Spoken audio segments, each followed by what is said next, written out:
নির্বাচনের পরে একটি শিশুকন্যা তামান্না খুন হয়েছিলেন। তা সিপিএম এর রাজ্য কমিটির সদস্য ভাই শতরূপ ঘোষ বলছিলেন, আমি দেখছিলাম সমাজ মাধ্যমে উনি ওনার সেই বৈদ্যুতিন মাধ্যমকে দেওয়া বাইকটা পোস্ট করেছেন।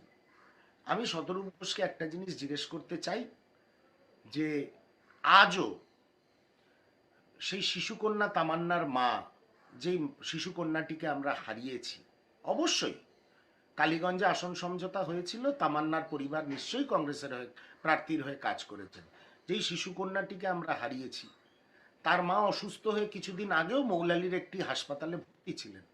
সেখানেও মাননীয় প্রদেশ কংগ্রেস সভাপতি উপস্থিত হয়েছিলেন তাকে দেখার জন্যে, তার পরিবারের খবর নেওয়ার জন্যে এবং তামান্নার মায়ের শারীরিক পরিস্থিতি সরজমিনে দেখার জন্য। পরিবারের পাশে জাতীয় কংগ্রেস সবসময় আছে।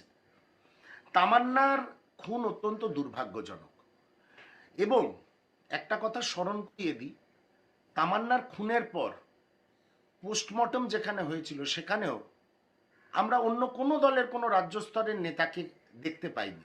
সেখানে উপস্থিত ছিলেন শুভঙ্কর সরকার মহাশয়।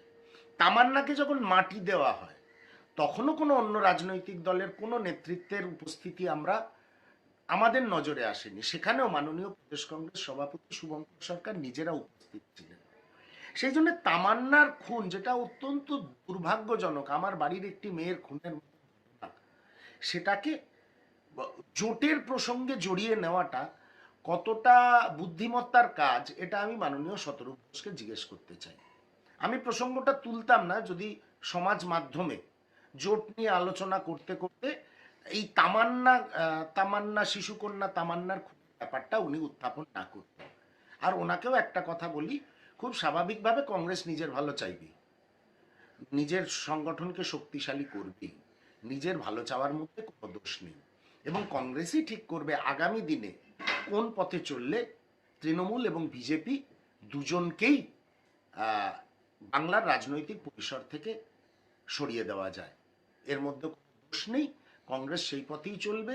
পরিশেষে একটা কথা বলি, কংগ্রেস একটি সর্বভারতীয় রাজনৈতিক দল, এখনো রাজ্যে ক্ষমতায় রয়েছেন, জোটে এবং এককভাবে কংগ্রেসের একটা দায়বদ্ধতা আছে। যেমন শুভঙ্কর সরকার মহাশয়ের তামান্নার পরিবারের প্রতি দায়বদ্ধতা আছে, শুভঙ্কর সরকার মহাশয় এবং প্রদেশ কংগ্রেসের কেন্দ্রীয় নেতৃত্বের প্রতিও একটা দায়বদ্ধতা আছে। সব মিলিয়ে ঝুলিয়েই আগামী দিনের পথ আমরা নির্ণয় করব, জাতীয় কংগ্রেস নির্ণয় করবে। এই নিয়ে অহেতুক কোনো মন্তব্য মনে হয় না বিরোধী জোট বা সমঝোতার যে কথা বলা হচ্ছে সেটাকে কোনোভাবে শক্তিশালী করবে।